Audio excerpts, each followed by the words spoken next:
Assalamualaikum warahmatullahi wabarakatuh. Pada pertemuan kali ini kita akan membahas manajemen sumber daya manusia, khususnya di manajemen proyek teknologi informasi.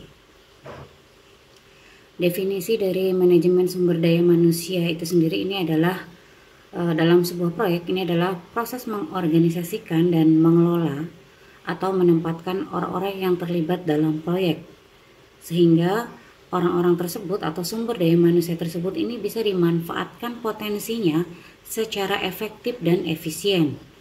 Nah, sumber daya manusia dalam sebuah proyek ini bisa di dalamnya adalah sponsor ya atau pemberi modal, pelanggan atau klien atau customer, anggota tim proyek. Anggota tim proyek ini bisa manajer proyeknya, staf proyeknya, ya, staf akuntingnya, staf purchasing, lalu staf pendukung ya jika ada. Dan juga ada lagi supplier. Supplier ini adalah pemasok bahan atau material yang kita butuhkan dalam proses pelaksanaan proyek ketika proyek sudah berjalan.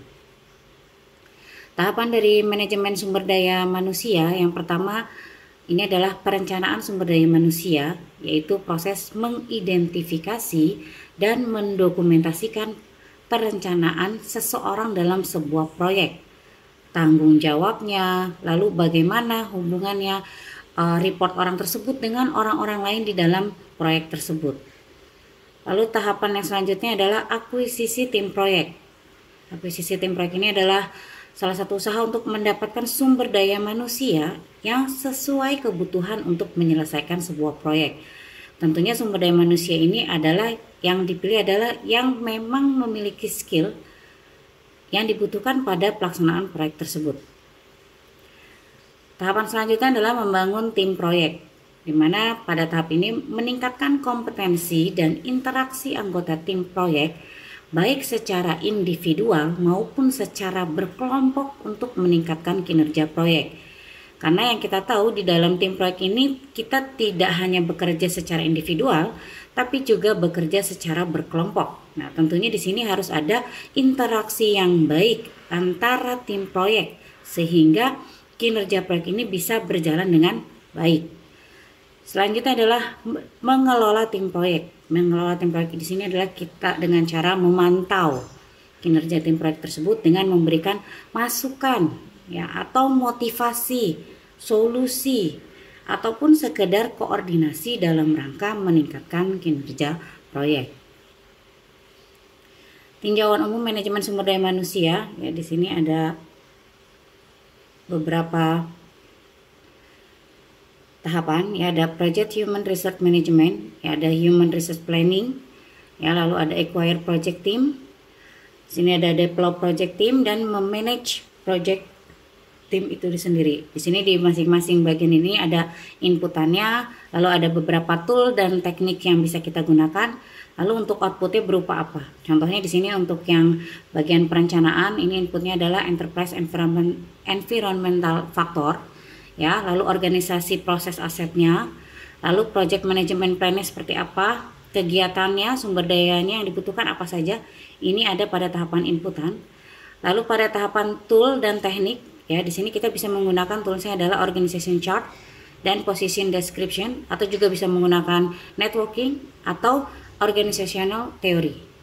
Nah, outputnya yang dihasilkan dari human resource planning ini adalah rules dan responsibilities dari masing-masing personnya. Sumber daya yang tadi sudah yang rencananya akan dialokasikan. Lalu ada berupa project organization chart, ya. Ada tabel organisasinya, lalu staffing management plan. Ya, proses perencanaan manajemen stafnya seperti apa. Ini ada di human resource planning. Lalu di tahapan selanjutnya ada acquire project team. Ya, ini inputnya adalah berupa enterprise environmental factor. Ya, ini kurang lebih sama ya dengan yang ada di tahap human resource planning. Hanya di sini bedanya ada di tools dan tekniknya. Ada tahapan pre-assignment penugasannya, ada tahap negosiasi, akuisisi dan virtual timnya.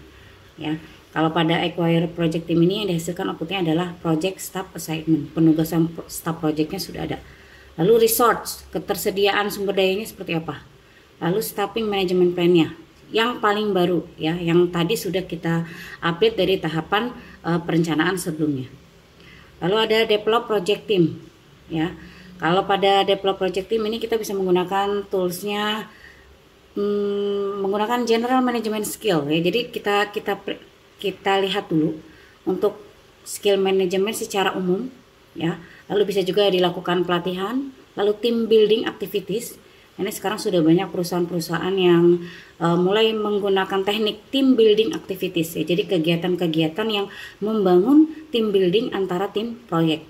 Lalu ground rules, co-location, recognition, and rewards. Nah, sekarang juga banyak yang sudah mulai menggunakan reward. Jadi ketika sumber daya ini dia berprestasi, ini diberikan reward. Nah, tentunya ini adalah memberikan motivasi, ya, bagi para sumber daya atau tenaga kerja sehingga bisa meningkatkan kinerjanya secara lebih baik lagi. Lalu outputnya ini adalah team performance assessment, ya. Lalu tahap selanjutnya adalah manage project team. Ya, di sini ada beberapa inputan. Toolsnya di sini menggunakan observasi dan conversation, ya. Lalu project performance appraisals, lalu conflict management dan issue lognya. Nah, kalau yang di sini untuk outputnya ini request change, ya, jika terjadi perubahan pada tim proyek. Lalu recommended corrective action, ya. Jadi ketika terjadi perubahan, ya, bagaimana tindakan korektif yang harus dilakukan. Ini sudah harus dibuat daftar rekomendasinya. Lalu recommended preventive action. Nah, ini juga sudah harus disiapkan. Lalu organisasional proses aset yang paling baru dan project management plan yang paling baru setelah melewati 3 tahapan sebelumnya. Pada tahap perencanaan sumber daya manusia, nah, pada tahap ini yang perlu direncanakan antara lain adalah tanggung jawab dari masing-masing tim, ya. Lalu kapan dibutuhkannya? Ya, ini tentu sudah ada schedule-nya, ya.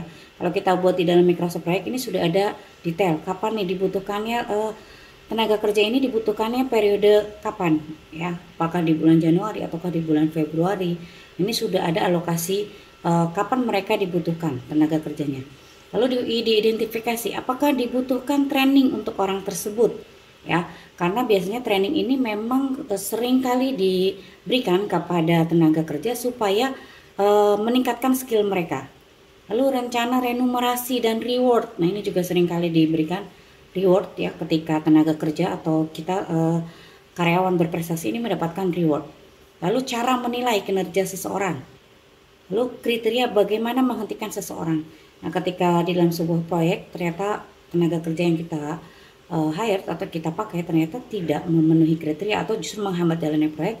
Nah, tentunya lebih baik kita putuskan kontrak kerjanya. Nah, lalu bagaimana cara menghentikannya, ya? Nah, ini sudah direncanakan dalam tahap perencanaan, ya.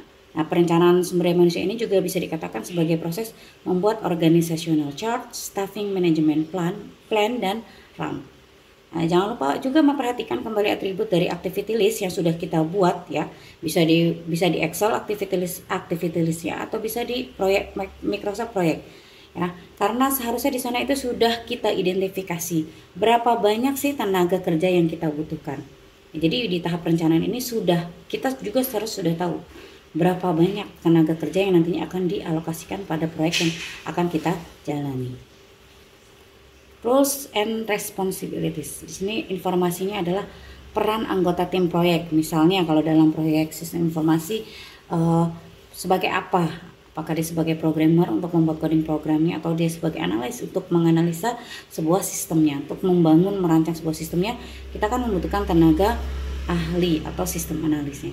Lalu otoritas, ya, kewenangan dari anggota tim sesuai dengan perannya masing-masing. Tentunya harus dibedakan. Karena otoritas seorang programmer dengan sistem analis tentunya berbeda-beda sesuai dengan kewenangan dan tugas dan tanggung jawabnya masing-masing. Lalu tanggung jawab anggota tim sesuai perannya dan kompetensi yang dibutuhkan sesuai peran yang dimaksud. Ya, biasanya untuk meningkatkan kompetensi atau untuk menunjukkan bahwa dia sudah mempunyai kompetensi atau tidak, itu bisa dibuktikan dengan sertifikat pelatihan yang sudah pernah dia ikuti. Semakin banyak workshop, semakin banyak pelatihan-pelatihan diikuti, itu biasanya semakin banyak kompetensi yang dimiliki oleh seseorang. Tentunya tenaga ahli di sini, ya. Project Organization Chart di sini merupakan bagian yang menggambarkan posisi tim proyek dan relasi pertanggungjawabannya berupa laporan, koordinasi atau kerjasama tugasnya baik secara formal maupun informal. Biasanya kalau dalam sebuah proyek itu posisi paling atas itu ditempati oleh seorang project manager, ya. Nah, ini biasanya opsional ya, bisa ada deputy project manager atau bisa juga tidak, tergantung dari besar kecilnya sebuah perusahaan, ya. Nanti di bawahnya ini ada sistem engineering, lalu independent test group, lalu project technical lead-nya, quality assurance, dan configuration management. Nanti di bawahnya lagi ini ada sub project manager ke-1, sub project manager ke-2, sub project manager ke-3, ya. Nanti dibagi lagi ke dalam tim-tim kecil, ya. Nah, ini sifatnya adalah tentunya berbeda-beda dengan proyek yang sedang dijalani dan tentunya berdasarkan kebutuhan proyek itu sendiri. Lalu work definition and assignment process, ya. Di sini kita lihat dulu berdasarkan RFP-nya, kontrak, ya. Lalu project charternya seperti apa dan scope statement-nya. Ya, dimana tahapannya adalah pertama kita finalkan dulu requirement-nya, dimana nanti outputnya adalah final project scope baseline, ya. Jadi di sini sudah bersifat final project scope baseline-nya. Lalu teknikalnya seperti apa juga sudah ada. Lalu tahapan selanjutnya adalah how work will be done, ya. Ini berdasarkan program atau team approach. Lalu teknikal pendekatan tekniknya seperti apa untuk outputnya. Lalu breakdown the work, ya. Nah, ini yang mungkin sudah sering kita dengar ya. Work breakdown structure WBS-nya ini sudah ada.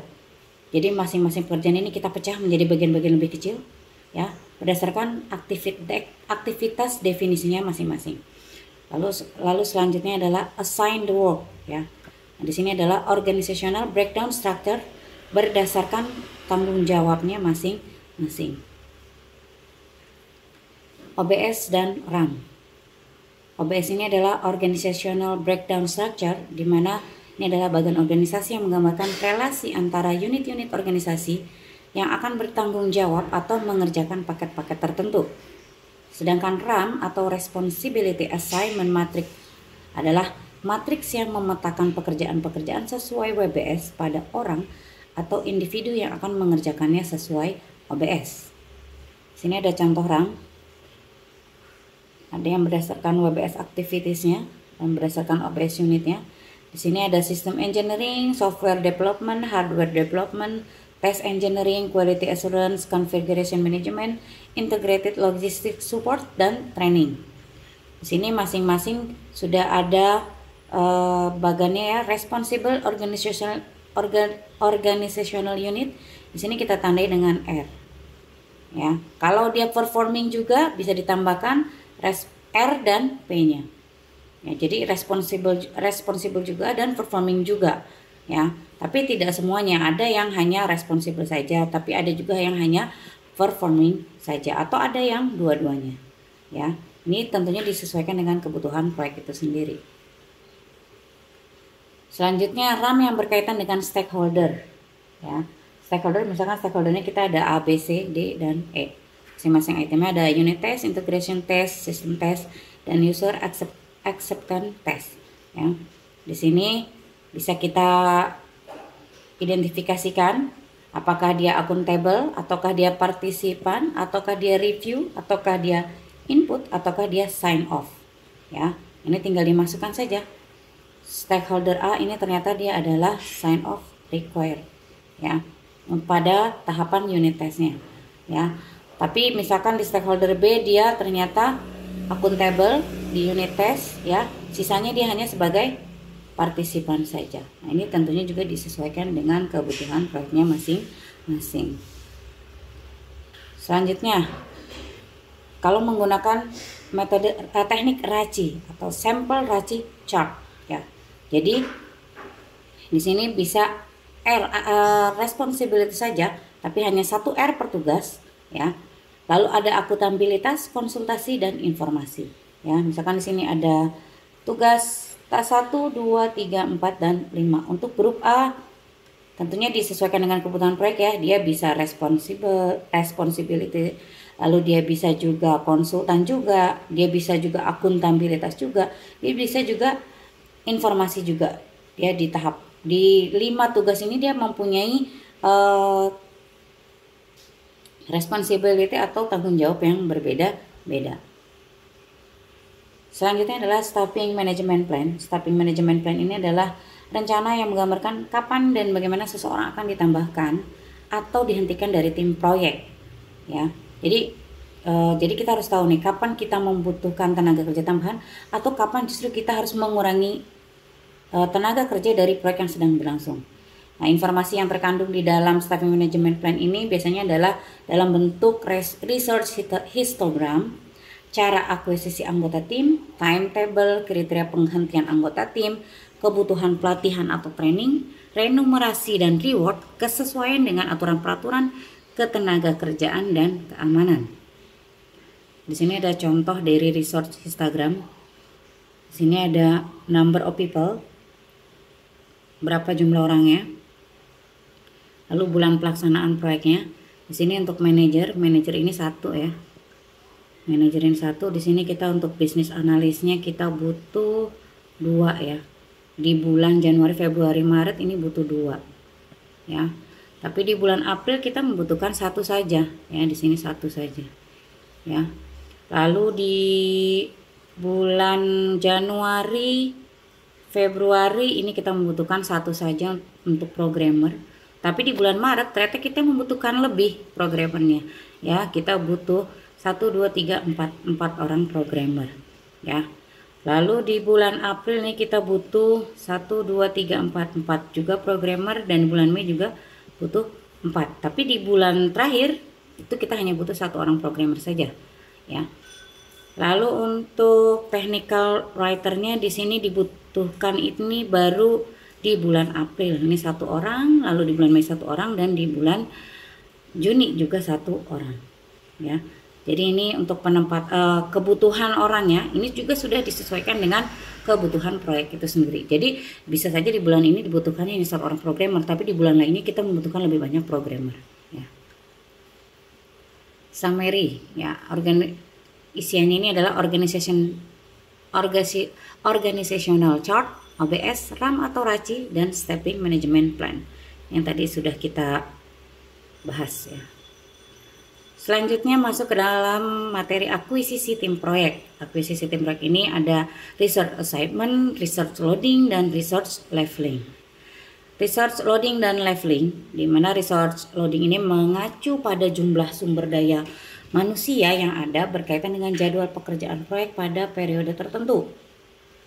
Nah, kita bisa menggunakan research histogram yang tadi digunakan untuk memahami teknik dari si research loading ini. Lalu over allocation. Ketika terjadi over allocation artinya kebutuhannya bertambah tenaga kerjanya atau sumber daya manusianya. Karena apa? Karena ketika kita merasa proyek ini memerlukan tenaga kerja bertambah, artinya pekerjaan yang ada di lapangan ini sudah tidak memenuhi tenaga kerjanya. Artinya beban kerjanya sudah berlebih sehingga kita memerlukan adanya penambahan sumber daya ya, atau over allocation. Ya, di sini contohnya sampel histogram yang menunjukkan over allocated ya. Di sini misalkan pada bulan Maret ya, di bulan awal ya, di bulan sebelum Maret ya, ini cukup 100%, tapi ketika sudah mau akhir Maret ini tenaga kerjanya tambahnya 100%. Kelihatan dari grafiknya ya. Nah, di pekan selanjutnya ya, di minggu kedua bulan Maret bertambah lagi tenaga kerja yang dibutuhkan ya. Dan ini tenaga kerja yang dibutuhkan ini over allocated sampai bulan Mei di pekan pertama. Ini sampai kenaikannya adalah hampir 300% ya. Ini cukup banyak over allocation ya. Tapi dia di minggu kedua bulan Mei sudah mulai berkurang ya, berkurang lagi menjadi 2 kali lipat ya, jadi 200% di bulan Mei-nya ya. Nah, ini mungkin sampai selesainya proyek ya, ini bisa jadi terjadi over allocated ya, penambahan dari segi tenaga kerjanya. Selanjutnya adalah resource leveling. Ini adalah teknik untuk menyelesaikan masalah konflik kebutuhan sumber daya dengan menunda suatu pekerjaan. Ya, jadi kita menyelesaikan sebuah masalah ketika terjadi konflik ini dengan cara menunda. Nah, tujuan utama dari resource leveling ini adalah agar pendistribusian sumber daya lebih merata dan mereduksi dari sisi over allocation tadi. Sumber daya tadi yang tadi banyak, yang tadi bahkan sampai 300% ya. Nah, di sini contoh resource leveling. Di sini kita ada proyek ya, dimana proyek ini aktivitasnya adalah aktivitas A, aktivitas B, dan aktivitas C.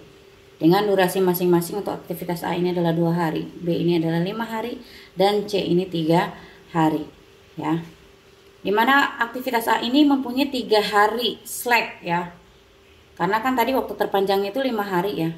Maka dia untuk aktivitas A ini dia punya slack selisih harinya dengan aktivitas terpanjang atau si aktivitas B itu adalah sebesar 3 hari. Di sini untuk aktivitas slacknya adalah 3 hari ya. Lalu untuk aktivitas C ini kalau kita selisih dengan hari terbanyak di B itu dia punya slacknya itu selama 2 hari ya. Kita asumsikan untuk aktivitas A ini punya 2 pekerja, sedangkan B punya 4 pekerja, karena kan dia lebih banyak durasi harinya 5 hari ya. Dan C ini mempunyai 2 pekerja ya. Lalu coba kita resource leveling ya. Sebelum kita resource leveling, di sini untuk resource pemakaian tenaga kerjanya ya, jika kita menggunakan semuanya dalam hari pertama ya. Di sini kita pakai juga untuk yang C di hari 1, 2, dan 3. Untuk C itu tadi 3 hari ya. Ini kita pakai ya. Lalu untuk yang B itu kan 5 hari ya. Yang B 5 hari. Ini sampai 5 hari. Sedangkan yang A 2 hari. Ya, dia hanya berhenti di tahap ke-2 ya. Tapi tenaga kerja yang tadinya over allocation, nah ini kita bisa leveling, resource levelingnya dengan cara menggunakan slack dari sisa masing-masing hari yang dipunyai. Tadi kan yang si A itu dia punya waktu penundaan sebesar 3 hari, sedangkan C 2 hari. Tapi tentunya pekerjaan ini semuanya, baik pekerjaan A, pekerjaan B, dan pekerjaan C itu harus selesai dalam waktu 5 hari. Nah, lalu bagaimana kita menghemat atau supaya tidak terjadi resource allocation ya, tenaga kerja tidak berlebih. Nah, ini kita bisa menunda menggunakan sistem slack yang tadi dipunyai si A 3 hari dan si C 2 hari. Jadi kita tetap berfokus pada si pekerjaan B. Pekerjaan B ini kan tadi 5 hari harus selesainya ya. Nah, jadi yang pekerjaan A ini kita bisa masukkan, kita kerjakan terlebih dahulu. Yang C kita tunda karena tadi dia masih punya sisa 2 hari ya. Jadi kita masukkan yang A dulu di sini 2 hari. Nah, yang si C ini 3 hari. Nah, maka yang si B-nya menjadi 5 hari. Nah, selesainya untuk pekerjaan A, B, dan C sesuai dengan durasi yang dibutuhkan, yaitu semuanya adalah selesai dalam waktu 5 hari. Ya, jadi resource usage-nya jika aktivitas C ini delay 2 hari ya, maka tetap untuk total slack-nya sama ya. Jadi yang tadi A ini, kita kan tadi A itu 2 hari ya, dikerjakan terlebih dahulu. Selesai si A baru boleh pekerjaan si C-nya. Jadi C menunggu setelah si A pekerjaannya selesai. Tapi total waktu yang dibutuhkan tetap terlamanya itu maksimal adalah 5 hari ya. Ini adalah contoh dari resource levelingnya. Lalu selanjutnya adalah membangun tim proyek. Tujuan utama dari membangun tim proyek ini adalah agar tiap orang yang berada dalam tim dapat bekerja sama dengan efektif demi meningkatkan kinerja proyek. Nah, salah satu upaya yang bisa dilakukan perusahaan ini adalah yang pertama pelatihan. Nah, seringkali pelatihan-pelatihan ini dilaksanakan supaya apa? Supaya nantinya ketika terjadi team building ini akan lebih efektif ya. Lalu kegiatan team building bisa berupa kegiatan outbound ya, outbound yang membangun kerjasama antara tim. Jadi melatih kekompakan. Lalu reward yang paling penting ya, ketika kita sudah bekerja lalu dihargai dan mendapatkan sebuah reward, nah tentunya akan lebih memotivasi para tenaga kerja sehingga lebih rajin ya. Jadi akan lebih semangat lagi bekerjanya. Selanjutnya adalah Myers-Briggs Type Indicator atau MBTI. MBTI ini adalah alat untuk menentukan kecenderungan personality dari seseorang. Ya, sebenarnya dalam teknik informatika ini mungkin kita tidak akan terlalu banyak membahas ya, karena memang ini ranahnya orang psikologi ya, khususnya di personalia ya. Tapi di sini kita hanya akan membahas kulitnya saja. Di mana keempat dari dimensi MBTI ini adalah extrovert atau introvert. Nah, ini mungkin kita sering dengar ya, orangnya introvert banget atau orangnya extrovert banget ya. Lalu ada sensation, intuition, thinking atau feeling, judgment atau perception. Nah, di sini untuk extrovert atau introvert di sini menunjukkan apakah seseorang ini memiliki motivasi atau pribadi yang kuat.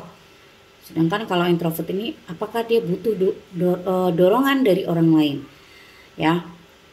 Kalau kita melihat kan kita sebutnya sebagai orang yang introvert atau extrovert.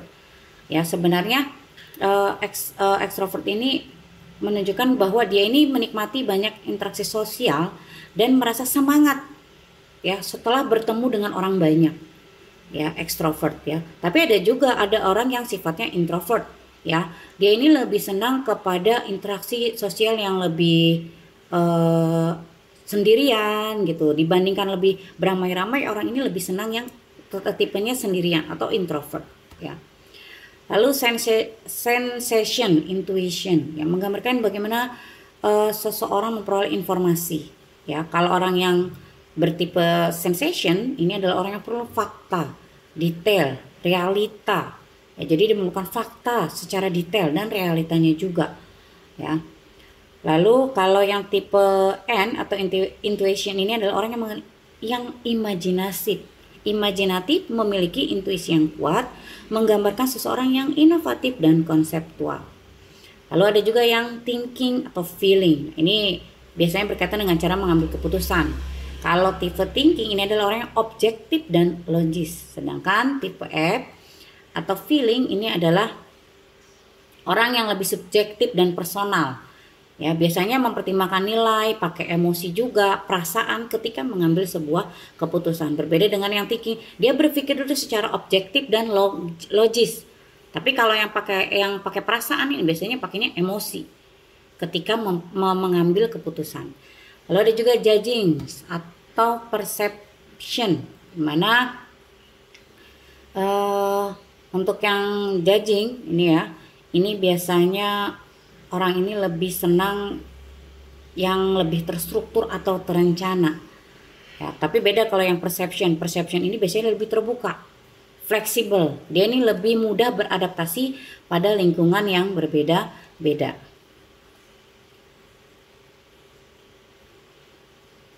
Social style profile. Menurut David Merrill ada 4 zona sikap seseorang berdasarkan tingkat asertif dan responsifnya. Yang pertama driver. Ini biasanya proaktif orangnya. Orientasinya pada tugas. Kalau ekspresif, dia proaktif tapi berorientasinya pada orang atau subjek. Lalu ada analitik, reaktif dan berorientasi pada tugas, dan amiable ini reaktif dan berorientasi pada orang. Ya. Lalu relasi antara MBTI, social style dan tim proyek, ya MTS atau orang yang rasional cenderung tertarik pada bidang-bidang teknologi. Tapi orang IT sebagian besar dari masyarakat umumnya tidak terbuka. Nah, sebaliknya, orang yang sifatnya driver dan amiable ini, analytical dan ekspresif, mungkin mengalami kesulitan dalam bergaul. Reward and recognition system. Tim ini berbasis penghargaan dan pengakuan sistem dapat mempromosikan kerjasama tim. Fokus pada tim bermanfaat untuk mencapai tujuan tertentu. Luangkan waktu bagi anggota tim untuk mentor dan saling membantu untuk memenuhi tujuan proyek dan mengembangkan sumber daya manusia. Tim performance assessment, evaluasi kinerja tim proyek ini bisa berupa peningkatan keterampilan, peningkatan kompetensi, atau justru terjadi penurunan tingkat tenaga kerja yang berpindah-pindah. Cara mengelola tim proyek yang pertama bisa dilakukan dengan cara observasi. Kita observasi dulu, lalu komunikasi langsung. Ya, lalu bisa juga dengan cara memberikan penghargaan, lalu manajemen konflik dan isu logs. Nasihat umum bagi sebuah tim, ya. Fokus pada tujuan rapat dan usahakan memberikan hasil positif. Ya, ini makanya perlunya sering kali diadakan rapat ya, bisa dalam bentuk weekly meeting weekly secara mingguan, bulanan ya. Lalu perbaiki masalah daripada menyalahkan seseorang. Jadi ketika terjadi rapat, kita tidak perlu menyalahkan orang lain yang ada di tim kita, tapi kita fokus saja pada tujuan masalahnya daripada kita sibuk mencari kambing hitam. Oh, yang salah adalah si A dan si B misalkan. Nah, yang ini yang paling penting juga, lakukan rapat secara rutin supaya kita tahu ketika terjadi masalah langsung dibahas dalam rapat sehingga berjalan secara efektif. Lalu dorong agar anggota tim selalu bekerja sama dan saling tolong menolong. Ya, nah ini ada beberapa software yang bisa kita pakai untuk human resource management ya. Bisa menggunakan kalau yang paling mudah mungkin bisa menggunakan Excel ya, tapi yang lebih terstruktur bisa menggunakan Microsoft Project. Baik, demikian materi yang saya sampaikan. Terima kasih. Wassalamualaikum warahmatullahi wabarakatuh.